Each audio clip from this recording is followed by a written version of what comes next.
Con el avance del conocimiento, muchas personas asumieron que las creencias disminuirían, que la lógica reemplazaría la fe, que la información desplazaría al mito. Sin embargo, ocurrió algo inesperado. A las creencias no se extinguieron, se adaptaron, cambiaron su lenguaje, su estética, su forma de presentarse, pero conservaron su función principal: no resolver el enigma de la existencia, sino amortiguar su impacto emocional. Una creencia se vuelve poderosa cuando se convierte en refugio, cuando deja de ser una pregunta abierta y pasa a ser una respuesta cerrada. En ese momento, ya no se evalúa por su coherencia, sino por su capacidad de ofrecer seguridad. Y cuanto mayor es la inseguridad personal, más atractiva se vuelve la certeza absoluta, incluso cuando no se puede verificar. El ser humano rara vez adopta una creencia tras un análisis frío y racional. Generalmente la incorpora en momentos de vulnerabilidad, pérdida, confusión, miedo, agotamiento emocional. En ese estado, la promesa de sentido funciona como un calmante psicológico.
Y cuando esto ocurre, la persona ya no observa la realidad directamente, sino a través de la lente de la creencia. Cuanto más temprano se introduce esta lente, más profunda es su influencia.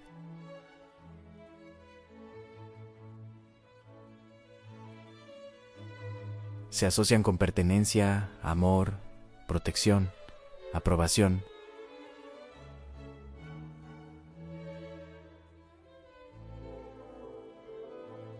Por eso, el miedo no es siempre explícito, a menudo es silencioso. Es el miedo a quedarse sin suelo, a perder referencias, a descubrir que la vida no ofrece garantías externas. La creencia se presenta entonces como un ancla, no necesariamente porque lleve a algún lugar, sino porque impide que la persona se sienta a la deriva. Aquí se encuentra el fundamento psicológico más profundo de toda creencia, persistente en no su contenido, sino su función, no lo que dice sobre el mundo, sino lo que hace dentro de la mente. Mientras una creencia cumpla su función de anestesiar la incertidumbre, seguirá viva, aunque la realidad la contradiga constantemente.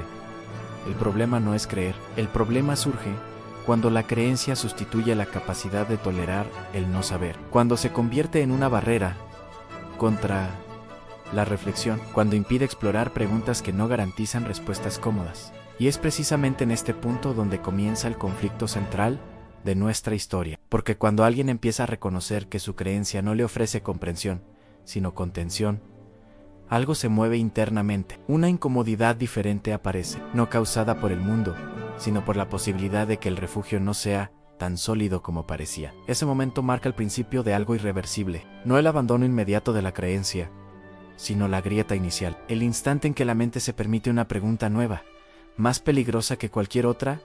¿Creo porque entiendo o porque necesito no sentir miedo? Ese cuestionamiento no destruye la creencia de inmediato, pero la expone, y una vez expuesta, ya nunca vuelve a ser igual.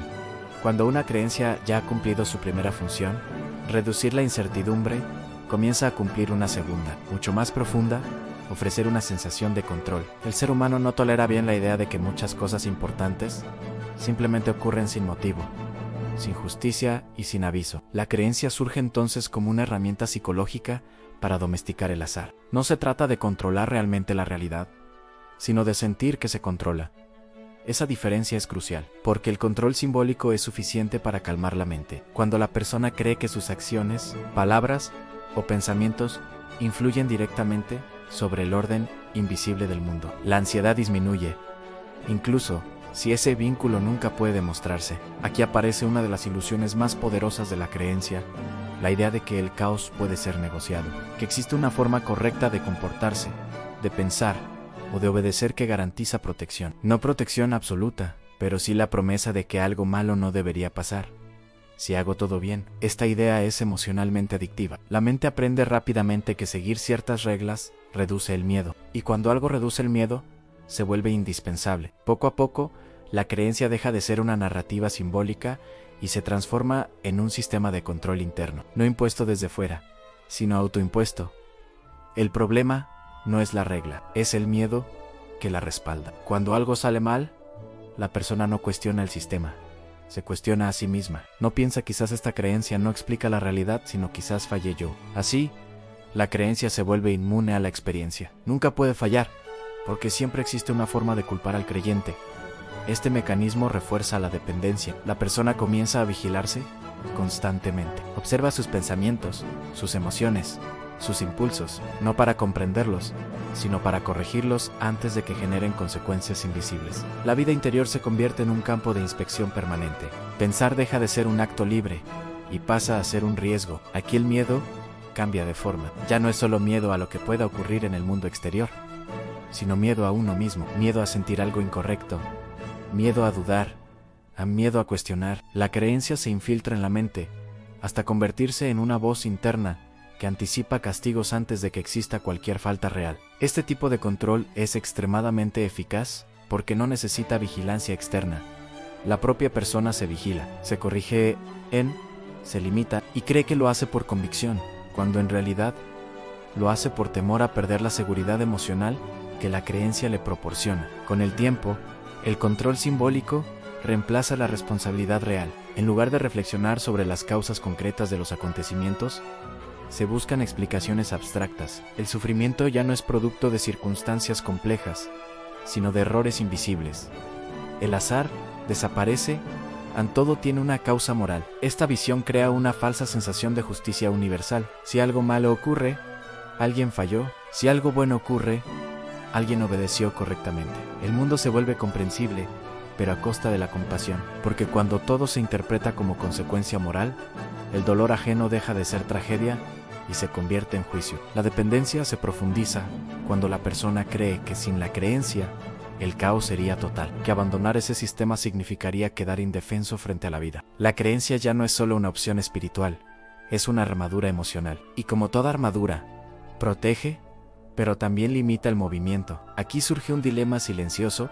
Mientras más control simbólico promete una creencia, menos control real desarrolla la persona. Se aprende a obedecer, no a comprender. Se aprende a repetir, no a reflexionar. Se aprende a soportar, no a transformar. La idea de que existe una fuerza superior observando cada pensamiento refuerza esta dependencia. No importa si esa fuerza es concebida como amorosa o castigadora, su mera presencia constante modifica la conducta.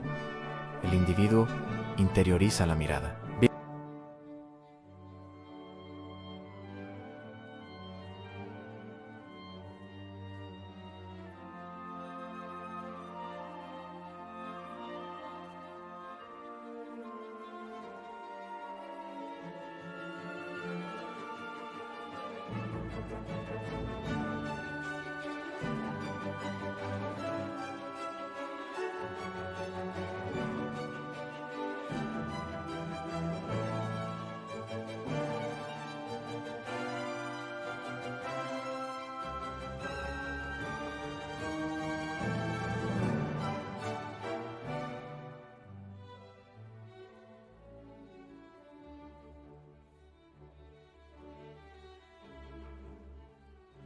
Todo alimenta la necesidad de control, y las creencias que prometen explicaciones simples para realidades complejas se vuelven aún más atractivas, no porque sean más verdaderas, sino porque reducen la angustia.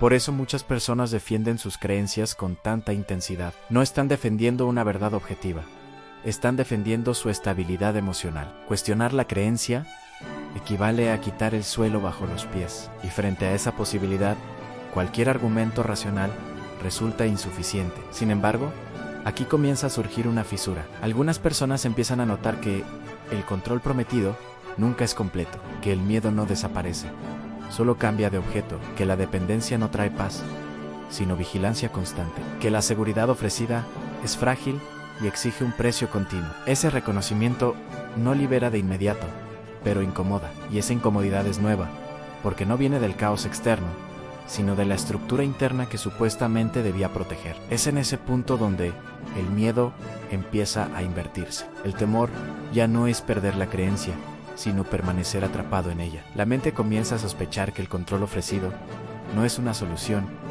sino una jaula simbólica. Y cuando alguien empieza a percibir que su dependencia no nace de la fe, sino del miedo, la creencia pierde una parte fundamental de su poder. Ese es el momento exacto en que el sistema comienza a resquebrajarse desde dentro. Cuando el miedo ya ha establecido el control interno y la dependencia emocional se ha normalizado, aparece una tercera capa que permite que todo el sistema se mantenga estable a largo plazo en la autoridad, no una autoridad basada en conocimiento comprobable o en coherencia ética, sino en una jerarquía incuestionable que se presenta como necesaria para la vida espiritual. La mente humana busca figuras que representen certeza. Cuando una persona se siente perdida, vulnerable o confundida, la presencia de alguien que sabe resulta profundamente tranquilizadora. No porque realmente posea respuestas, sino porque transmite seguridad, y la seguridad aparente suele ser suficiente para sustituir la verdad. Aquí la creencia deja de ser algo estrictamente interno y adopta una forma externa.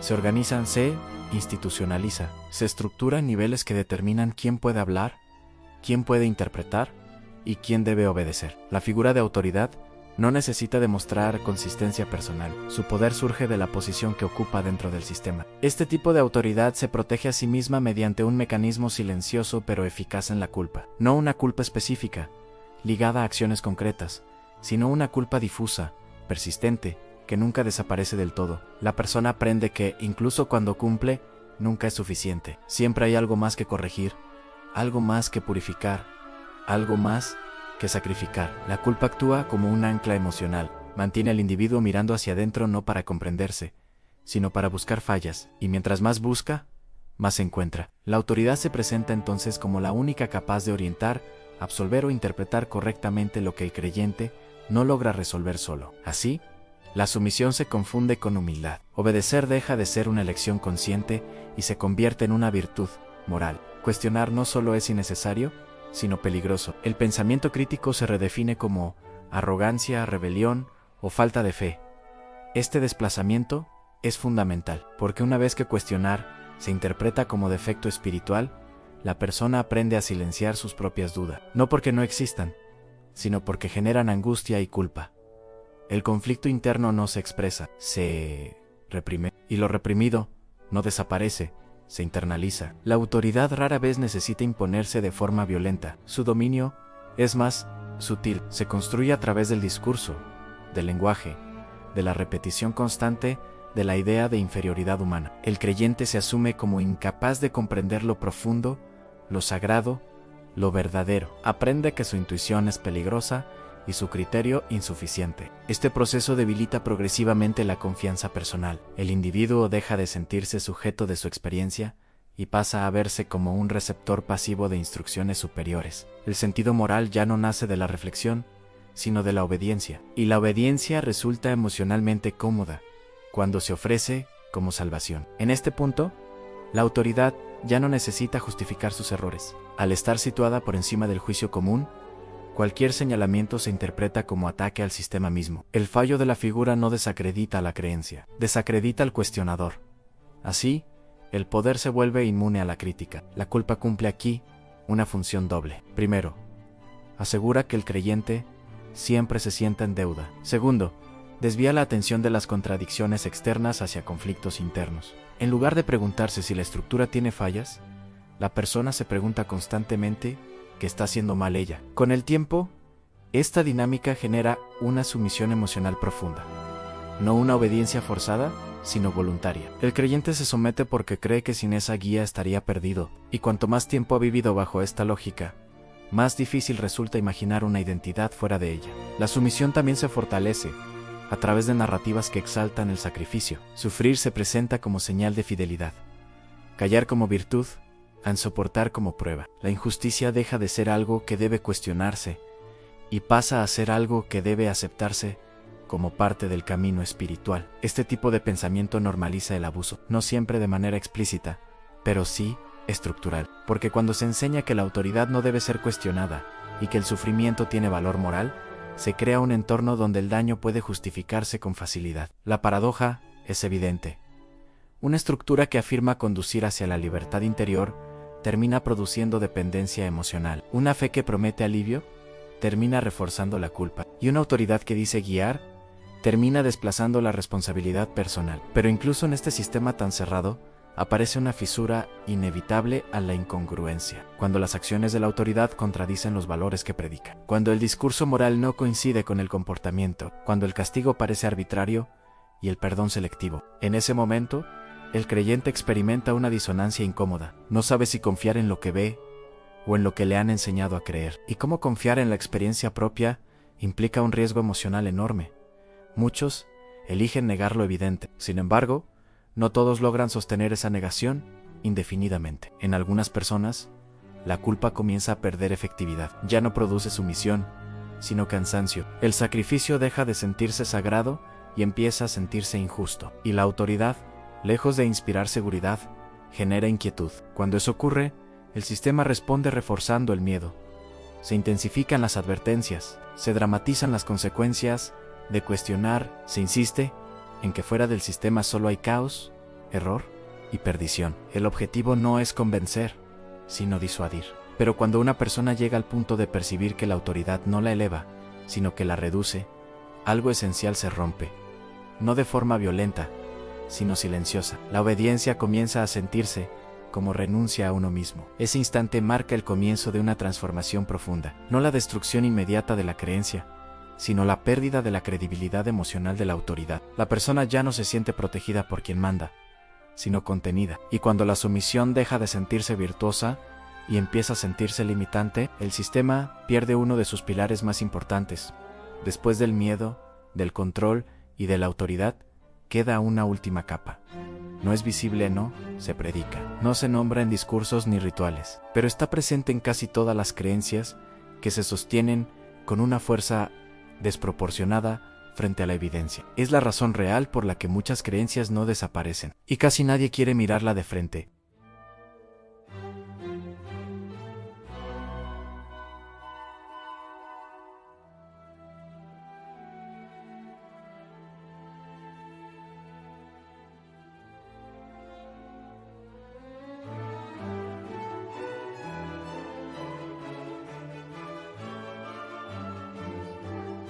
Cuando todas las capas anteriores comienzan a fallar, algo se vuelve evidente.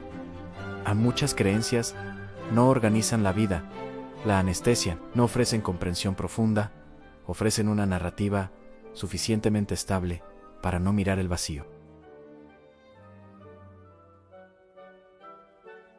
Aquí ocurre la revelación que marca el final de toda creencia sostenida por el miedo a la creencia nunca tuvo el control siempre estuvo en el temor a vivir sin ella. Mientras una persona crea para no sentir, la creencia será necesaria. Pero cuando alguien se permite sentir sin la promesa de seguridad absoluta, la creencia pierde su función principal. No se derrumba por lógica, se vuelve irrelevante por madurez emocional.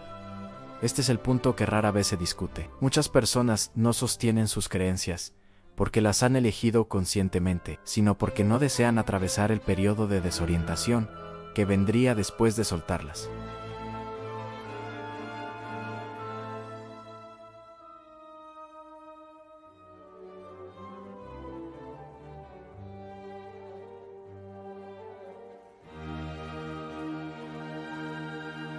Porque introspectar no busca atacar lo sagrado, busca exponer la dependencia, y una creencia dependiente del miedo no sobrevive cuando su mecanismo se hace consciente. En el fondo, muchas doctrinas no están diseñadas para ser comprendidas plenamente, sino para ser habitadas sin demasiadas preguntas. No porque las preguntas sean malas, sino porque llevan inevitablemente a un punto donde la autoridad externa deja de ser necesaria. Cuando alguien descubre que puede sostener el no saber sin colapsar emocionalmente, algo fundamental cambia. La vida no se vuelve más fácil, pero sí más honesta. El caos no desaparece, pero deja de ser interpretado como castigo. El dolor no se justifica, pero tampoco se sacraliza. Este proceso no convierte a las personas en enemigos de lo espiritual. Al contrario, libera la espiritualidad del miedo, porque cuando una creencia ya no se sostiene por amenaza, culpa o control, solo puede sostenerse por autenticidad, y muchas no sobreviven a esa prueba. Ahí se revela otra verdad incómoda.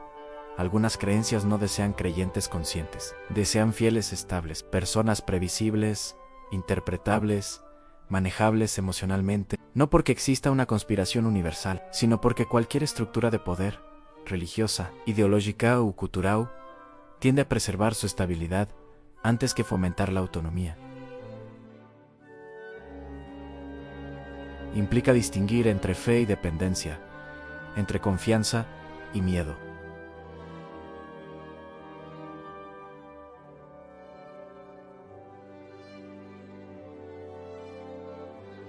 Llega en silencio, cuando la persona reconoce que ha estado evitando una responsabilidad fundamental al construir sentido sin garantías externas. No hay ruptura pública ni abandono explícito, solo una mirada diferente, una pregunta que ya no puede evitarse. Si nadie me dijera qué creer, ¿qué haría con mi propia conciencia? Aquí muchas creencias se disuelven, no como enemigas, sino como estructuras que ya cumplieron su función, como muletas que fueron necesarias en cierto momento, pero que ahora impiden avanzar. Y esta es la razón que nadie quiere admitir. No es que las creencias sean demasiado fuertes para abandonarlas, es que el miedo a dejar de delegar el sentido de la vida es demasiado profundo. Cuando alguien deja de huir de ese miedo, descubre algo inesperado, no el vacío, sino una libertad incómoda, pero real, una vida sin respuestas absolutas, pero con responsabilidad propia, sin promesas cerradas, pero con honestidad interior. No todos quieren ese camino, y está bien, la creencia seguirá existiendo mientras alivie, pero para quien llega hasta este punto, el final ya ocurrió. No porque haya perdido la fe, sino porque dejó de necesitarla para no sentir miedo. Y cuando el miedo deja de gobernar, ninguna creencia vuelve a tener poder absoluto. Ese es el verdadero final.